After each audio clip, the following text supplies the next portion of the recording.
Welcome to Talk to Your Mom, a home for conversation where generational knowledge is wealth. I'm your host, Kiara Kelly, writer, producer, speaker, and advocate for all things woman. And I will be joined by my mother, Tarawana Kelly, life coach and founder of TYL Foundation. We're going to discuss some transformative topics and have some vulnerable conversations about life, love, and growth. I need to talk to Mom.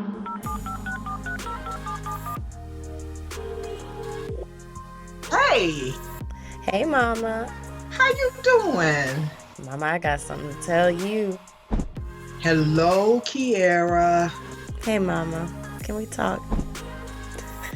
You just never do that. I do say that. Mama, you will not believe what just happened today. What happened? All right, I love you. I love you too. The reason we wanted to start this space is because our mothers hold so much wisdom, and it's such a blessing to be able to talk to your mom and share experiences with someone from a totally different generation than you. I really wanted to have these conversations to exist as an invitation for all of you who are listening to have these discussions with the women in your life. Hey y'all, welcome back to episode 2 of season 3 of Talk to Your Mom. So on today's episode, what I really wanted to talk about is generational wars. Dun dun dun. Now there's a lot of talk that goes on about millennials should be doing this and baby boomers should have done this. And basically the goal of this conversation is to turn generational conflict into generational conversation. Basically, we just want us all to meet each other at the table and just talk about the ways where we feel like the baby boomers could have done better or millennials could do better, in hopes that we can chart a clearer path forward for all of us, because ultimately we need the knowledge and wisdom of each generation to move forward. So I'm joined today by my mama. Hey, Mama. Hey. And so, we're just going to get into it a little bit. I would love, from your perspective, Mama, for you to talk about something that you have seen in our generation that you would describe as like the downfall of us, or something that you see has significantly impacted how we thrive as a people my age. What would you say? Okay, I'm going to say this, and this is just my opinion. This is just how I feel and how I felt. When the computer came into play and social media, I think you all had Black Planet or something like that. MySpace, Facebook. Oh yeah, when those things came in, I personally felt like it was the gateway to hell. And the reason why is because people were more focused on those types of things than the community or themselves or religion. And I don't want to just say religion as that. I just want to say spirituality, because all of us have different religions that we deal with. But I'll say spirituality. And I watched how it just inundated them into a way that I was just like, this is just too much. And you know what it did? It stopped them from communicating. It stopped them from talking. The social skills went down the toilet. Well, not the toilet per se, but it went down. And nobody communicates verbally communicate. And in my era, that's all we did was communicate, because we didn't have any technology to deal with. Yeah. And, technology being released into the world, as Mama calls it, the gateway to hell. As someone who, I'm an analog girl. I grew up with cassette tapes. I grew up with record players in the house. And then we all had a switch alongside you all with having the computers in our living rooms and all of that. So our generation, we actually have had both.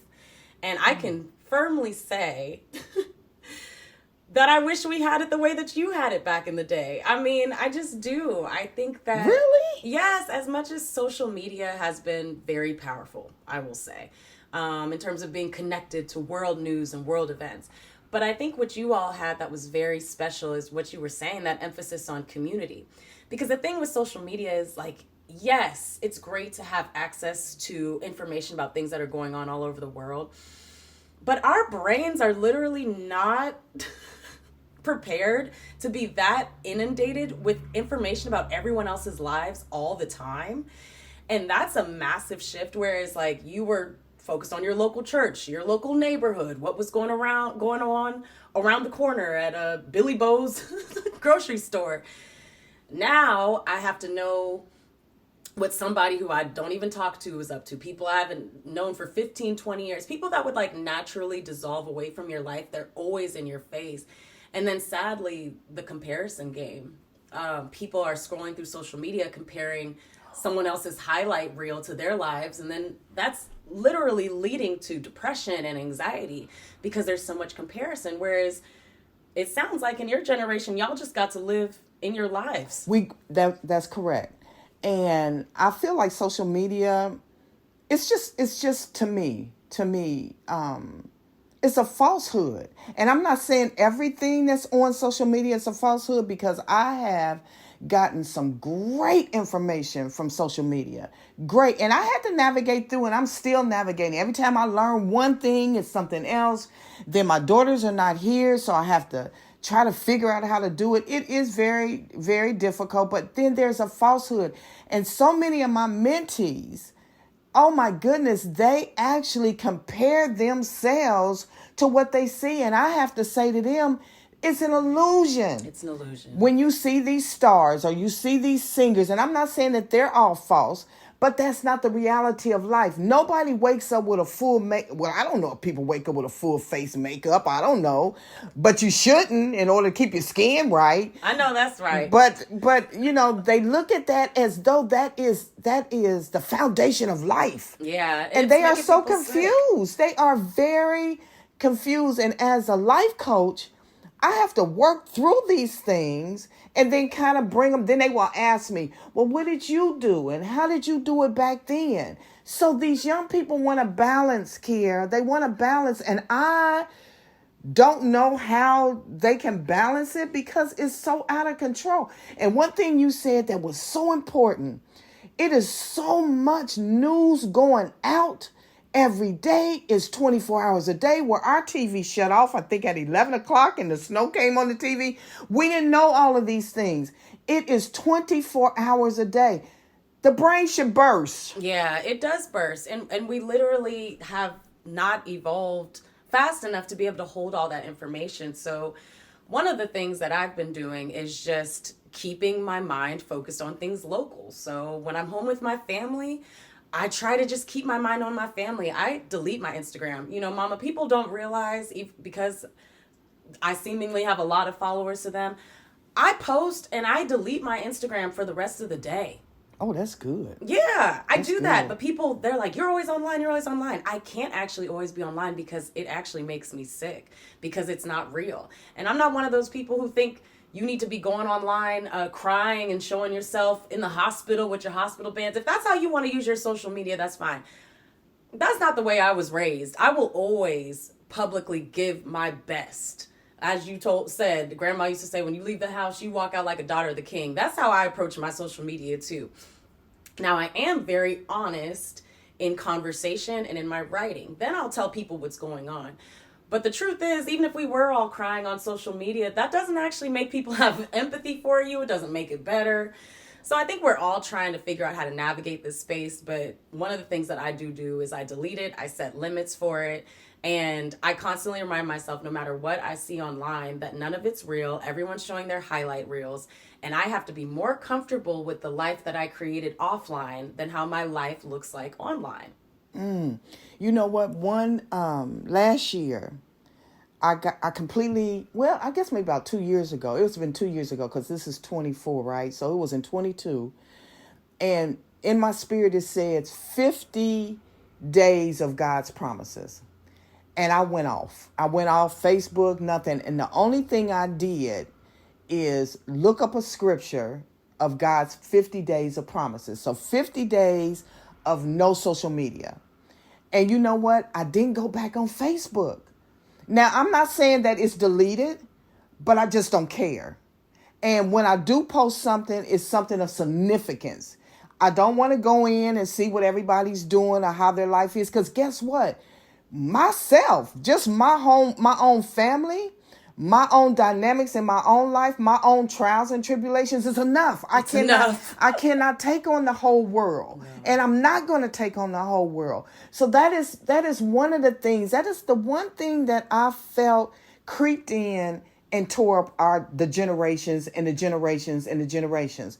And it's not just, it's so sad because everybody is using social media as a babysitter. I see it. And everybody now, we have to have, the technology is so crazy. We don't have phone booths. You didn't have, when I used to take you all to the library, y'all used to have to put the dime in and call me and say, Mom, we're ready. Yeah. Now everybody, if you leave your phone somewhere, oh my God, where's my phone? Where's my phone? Because you don't have no way to contact nobody if anything happens to you. Don't have the phone numbers memorized or nothing, Jesus. Just out here dependent on phones. And so I encourage everyone, memorize phone numbers. Like, let's just take it back. Delete the apps. And also remember that everything you're seeing online is just a slice of the truth. I even take it as far as what the young girls are exposed to. Because here's the thing. I love being a sexy woman. I love being a sexy, classy woman. But I also feel what's sad about these younger girls being exposed to social media is they're now being exposed to what older women are up to. Whereas I remember when you used to get dressed up and be in your sexy way, I never saw what you were doing when you was going out. No. But now the girls are literally seeing it and they're 12, 13 being like, that's what I should do. That's what I should be doing right now. And it's like, oh no, baby, that comes in stages. But social media has made it like everybody's in the same room. And so it's making people jump forward and ahead farther than they are developmentally because they're just being exposed to grownness all the time. So there's really no separation. I'm not a parent, so I'm not going to ever give advice on what parents should do with social media with their kids. But I do know this, that there is evidence that shows that these devices are addicting. And the more that we use those devices in lieu of just having your own mind be creative or memorizing things, the less that your brain thinks that it has to do those things. They literally call it atrophy. And so it's really important to make sure that even though this world is inundated with social media, developmentally, we actually still need to be in a place of presence, which does not include scrolling all the time. So I'm with you, Mama. That's something that obviously is nothing our generation could have done to prevent that. Those were forces above and beyond us. Absolutely. But we do have control over how much time we spend on it and how much attention we give to it and how much validity we add to it. And I can tell you right now, if you're somebody who is really caught up in the comparison game on social media, get off. Stop. I'm gonna say one thing that I find that some of my mentee and even one of my daughters, there's a time limit on the phones, and she actually pays money a month to be able to see everything she looks up. Yeah. So that is monitoring, because we can't take the phones away. We can't roll it all back. Now I'm gonna tell you something. If social media crashed and there was no way for nobody to see anything, I don't know if people would survive. I don't know if they would survive, and that's why it's important too. Like, I have a larger following on Instagram, but that's not how I make my money. I'm a writer.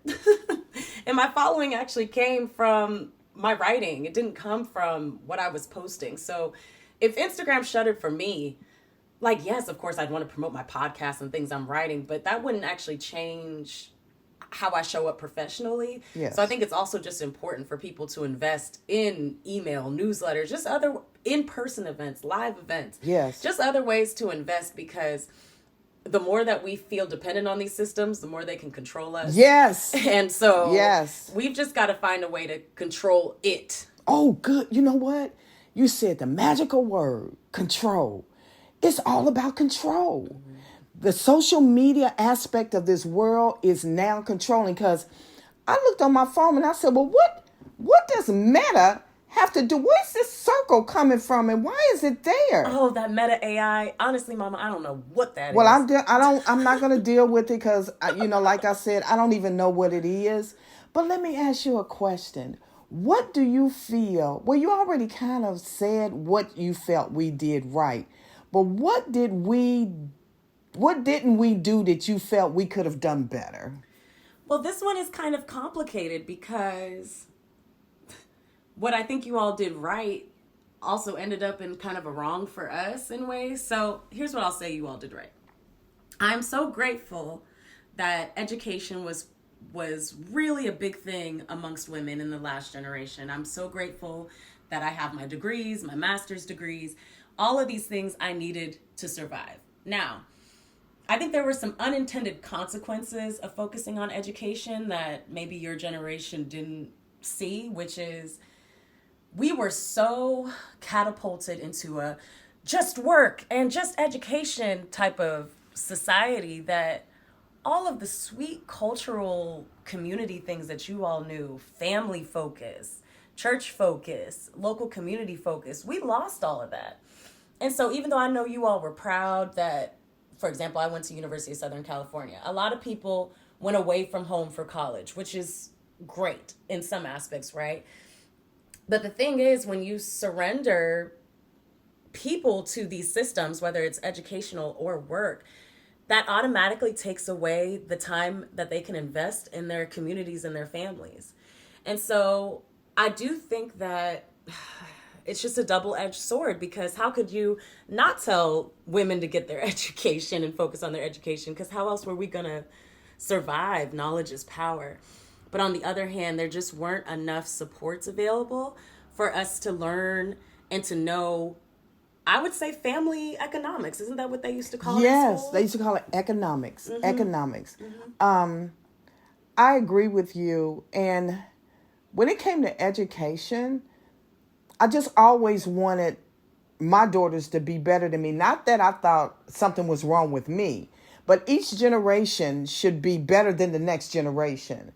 And so I never told my children, my daughters, what to do, what to go to school for, what they needed to do. Never, because I still go back before you were formed in my mother's womb. I knew you. So I knew their gifts were already inside of them. The only thing I did was cultivate the gifts. So when I look at you all now, I'm thankful and grateful for that.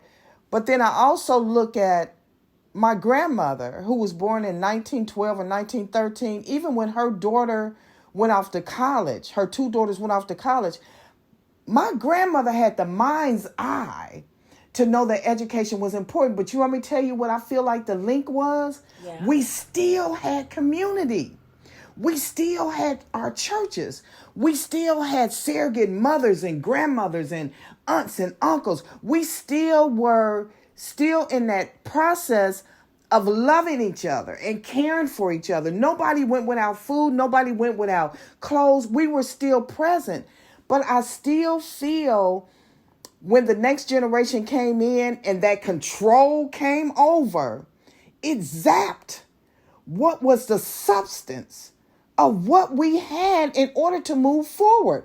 And because it was zapped from you all, it created a boundary that was not significant for you all to catapult yourself into family, education, and community. And that's true, because I will say this.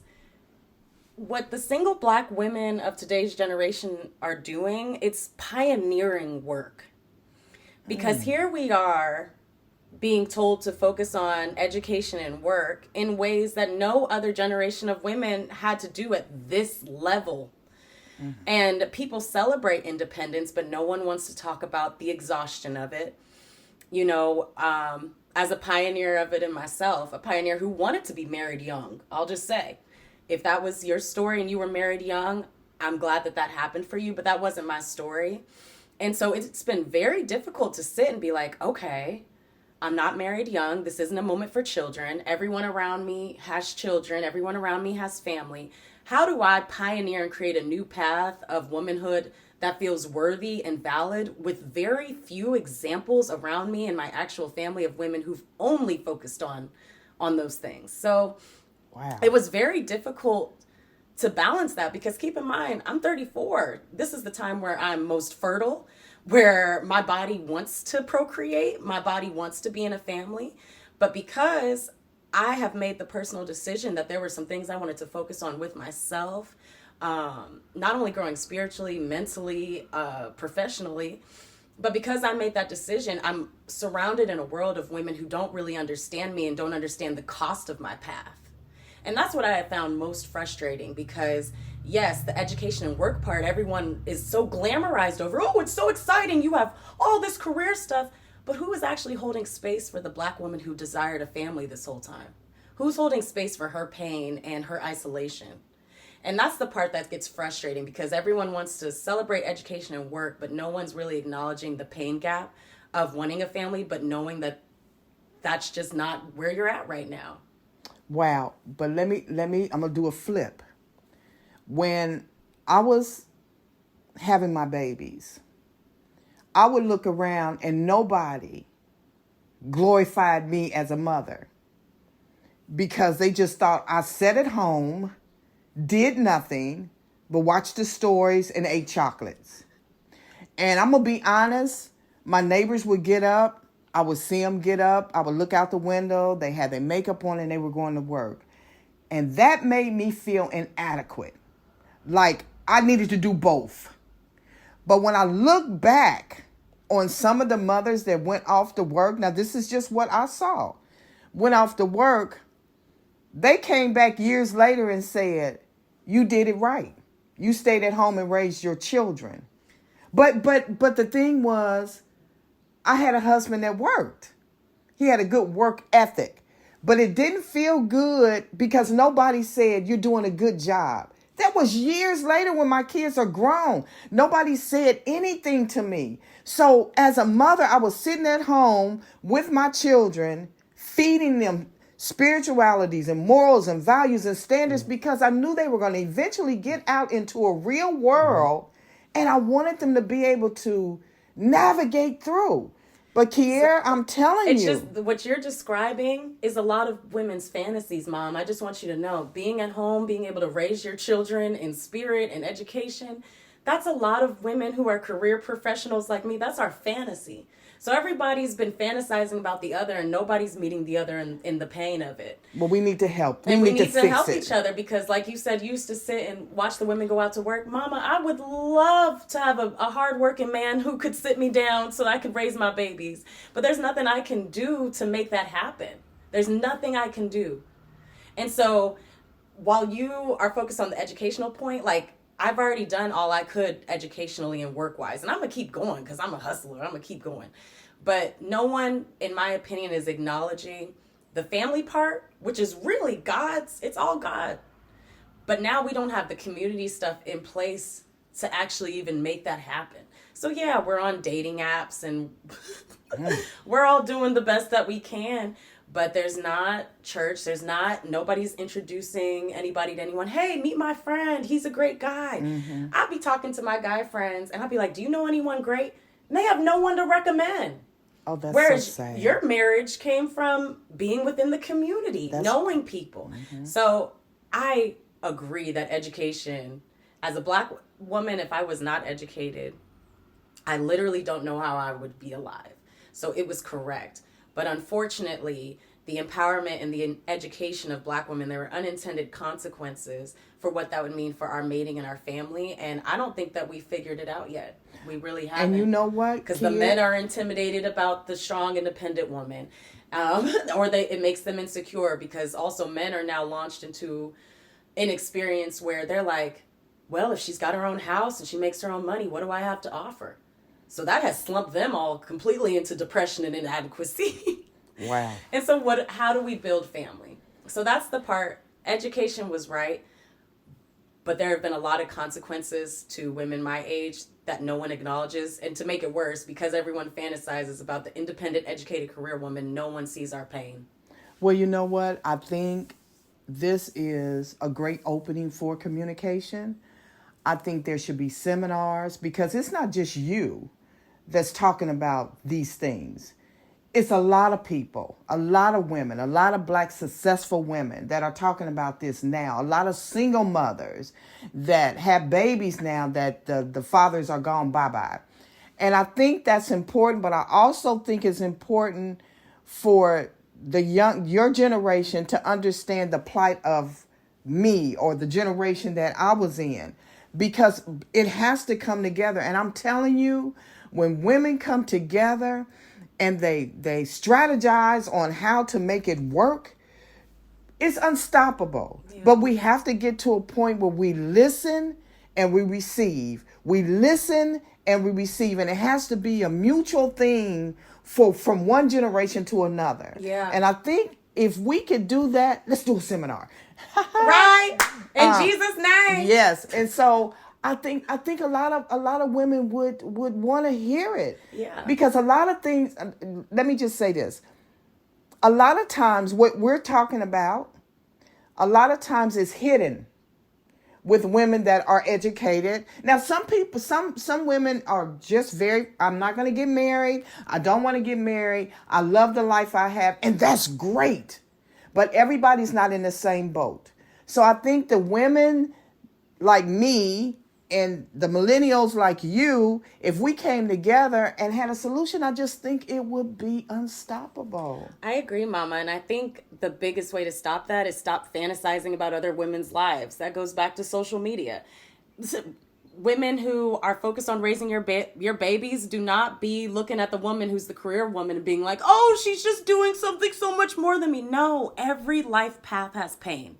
So I think if we can start there with every life path has pain, great. That's a great start. But secondly, I am so grateful now that I wasn't married young.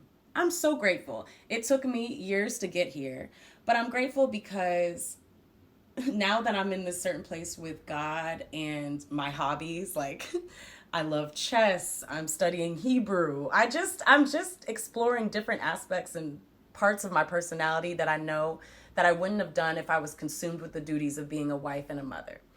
And so I think, too, for women who maybe feel like, oh, education and career was all that was focused on me and now I don't have a family. Well, this is your time to explore your hobbies. Explore what you're interested in that doesn't have to do with making money surrounding it. And I actually think those hobbies can bring you into dating relationships, too, because one of my favorite things that I like to do now is to play chess with men that I'm interested in, which is a skill that I acquired during my singleness. So I think that's one half of it. And for you, because you were a mother who wanted to be educated, wanted to be a career woman, do you have any words or messages for women who feel left out of that experience and don't feel valid in what they've done? Well, the only thing I can say, it has taken me a long time, and I still have some inadequacies that I feel. But when I went back to school and got my life coach certification, I found out I was in school online, and I found out the people that were in the class had their masters and their PhDs, and they had all these things. But when I opened my mouth, the first thing this lady said, well, where is your office located? She was in Texas. She thought because of how I delivered that I had my own office. So what I'm saying, my life skill as a mother, my life lessons actually catapulted me into a way of thinking that I probably wouldn't have thought about. And so it's never too late. Yeah, and your experience is wisdom. It's wisdom. And it's its own intelligence. Yes. It's its own knowledge. Yes. Because a lot of people, they can talk about things all the time, but lived experience, ain't nobody touching that. Mm-mm. So I hope for every woman on either side of the coin, whether you have had to focus on children and marriage and feel left out of the career, or if you've had to focus on career and education, feel left out of the marriage, there is actually a sweet spot where we all can meet, which is just finding value in what you can offer at that moment. Absolutely. And the way that your particular intelligence can still touch the world.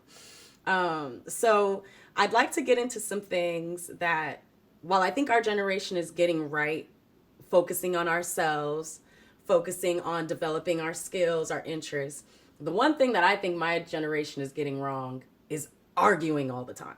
Oh my goodness. Now, I don't know why we do this, and maybe this goes back to the social media point, but for some reason, if a woman gets online and says, you know, I like a man who does this and takes care of me this way, the amount of vitriol and anger aimed at her because of what she likes and her preferences, it's the strangest thing to watch, I'll be honest.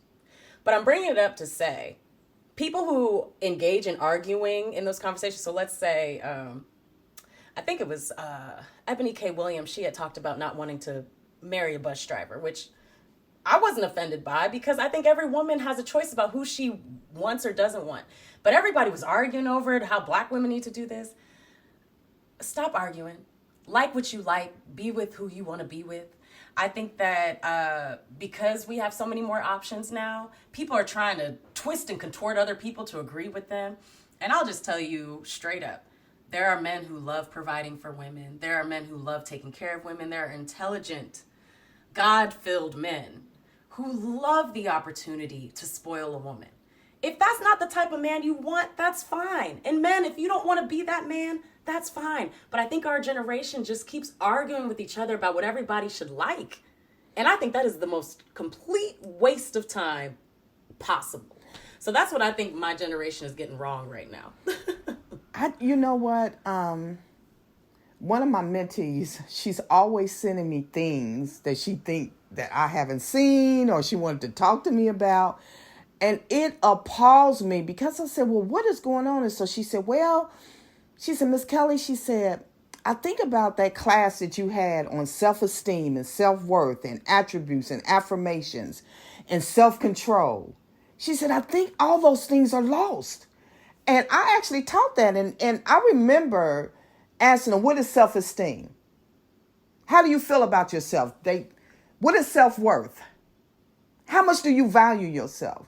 And so when she sent me that information, and I said, well, what are they arguing about? So then I thought, well, what's lacking in that person that's giving the argument? Oh, that's good, Mama.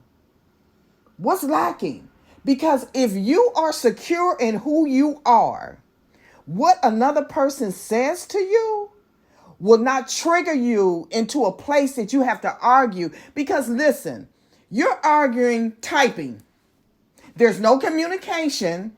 There's no, can I call you? Can I talk? It's just arguing. And they said, what I saw went on and on and on and on. And I said, this is too much. I'm getting ready to delete it. It's a distraction. It's a time suck. And it's unproductive.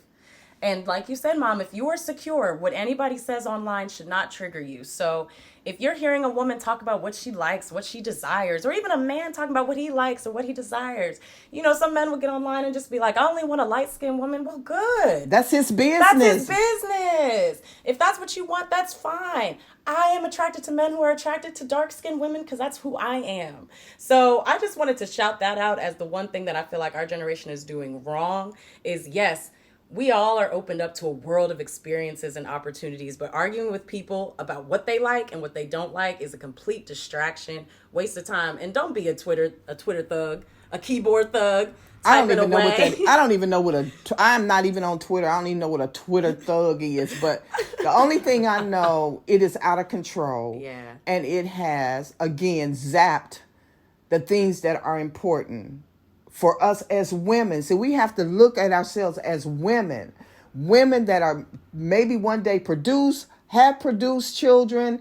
You just have to actually walk the walk and talk the talk. You can't tell another person what to do, how to do it, unless they come to you for advice. Other than that, leave that crap alone. Leave it alone. No unsolicited advice and no just coming down on people because they feel the way they feel. Let every man be king of his own castle. If you like it, I love it. You know what? I'm going to say this. It's a song that we used to sing a long time ago. I love you. You love me. I won't let words hurt you. Words come out of my mouth hurt you. I need you to survive. I know I'm saying it all wrong, but I won't harm you with words from my mouth. I need you to survive. We want to survive. And words hurt. And people are just sitting back watching and looking at all this typing, and they're hurting. Why do you think suicide is so prevalent? Mm-hmm. Why do you think depression is so prevalent? People are not loving from a pure place within their heart. They're not. And also, when you're giving that unsolicited advice or saying things about somebody else's life experience unwelcomed, you are putting them in a position to feel attacked. So it's best to just keep your mouth shut. Keep your mouth. Just keep your mouth So shut. let me ask you, what do you think that we did, or did you already impound on that we did that you felt we could have done better? Oh, I think y'all was too in the goody two shoes. We don't do nothing. We just keep our legs crossed and are church girls. Y'all was way too much on the goody two shoe. I'm a perfect woman. I don't do nothing. I cook, I clean. My husband is always happy with me. Nothing's wrong. I just think you all hid too much of the realities of life and marriage from us. And granted, some of it you had to do because we were younger. But I still think that you all have don't have nobody in your business. Don't let nobody know what's going on. And I agree with keeping things private and sacred. But at least tell your daughters the truth about what's going on. Because I think a lot of us were holding ourselves up against what we thought was y'all's perfection. And none of that is actually the truth of the human experience. So that's why this podcast is important to me, because you're one of the few women that I know that are your age who are actually okay giving real talk, which is why I'm sharing my mother with y'all. But yeah, I think that was the one thing that could have been better is just not upholding this perfect womanhood. I think it helps to take the scales off the eyes and talk about suffering or even addiction, struggles, lust, whatever it is that you're grappling with. I think that's important. And I also think, my mother used to say, never ever say what your kids will or will not do. Now, she would say that, and here I am almost 70 years old. And I remember her saying that. She said, because you never know what they're going to do. So even back then, I thought my mother was wise in certain instances in her life, being born in 1932. But she would say that never say what they will or will not do. She said, because a lot of times when you put your kids or your whoever on a pedestal, and then the pedestal fall, then what are you left with? And so I think that's important. Yes, I try my best to be as open as possible with you all, because I wanted you to not only know the spirituality, I wanted you to know the street life too. Yes. There is you have to know both, and I tell them all the time, they laugh at me. I love Jesus, but I can be oh so hood. I can be an undercover gangster, but she sleep. And so I try not to put myself in a position that she awakens, because she can be dangerous. Yes. So yes. Therefore, I just think open communication, letting your daughters know what's going on, let them know how much of a fight it was for you to do what you needed to do to become the woman that you are. It was not easy.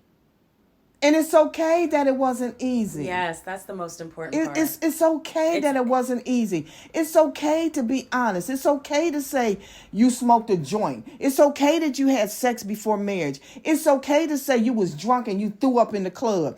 I don't want y'all to do, but that's what mama did, and that wasn't pretty. That didn't look good. Be honest. Yes, I got cheated on. Yes, I got abused. Tell the truth. Because when you tell the truth about something in your life, it helps the next generation to be good in what they are, because they have a blueprint. Yeah. Just a blueprint, and not a falsification of who you are. Yes, that is a word, mama. And on that, I'm going to end with just tell the truth. I think if there's anything that all generations could do better, just continue to tell the truth. And that begins with conversations like this. So I want to thank you all for tuning in to this episode of Talk to Your Mom, and we'll see you next time. Bye. Bye. Thank y'all so much for tuning in to this episode of Talk to Your Mom. And we want to hear from y'all. We hope that you go out there and have these conversations with your mother. And make sure you talk back to us. You can follow us on Talk to Mom Pod on Twitter and Instagram. Until next time, so long.